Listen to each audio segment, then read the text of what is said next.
एके दिवशी संध्याकाळी हळूच ती अशी अचानक आली घरी. काही वर्षापूर्वी सांज गारवा नावाची एक कॅसेट आली होती.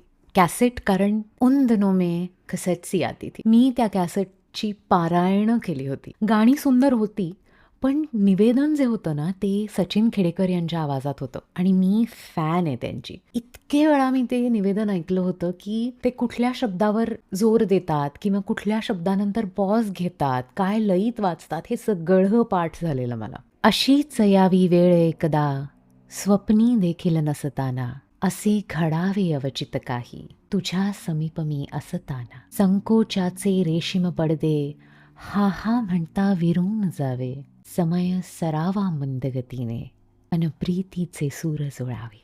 मी मागावे तुझी आपाशी असे काहीसे निघताना, उगीच करावे नको नको तू हवे हवेसे असताना. शब्दा वाचून तुला कळावे गुज मनिया लपलेले, शब्दा वाचून तुला कळावे गुज मनिया लपलेले. मुक्तपणे तू उधळून द्यावे जन्मभरीचे जपलेले.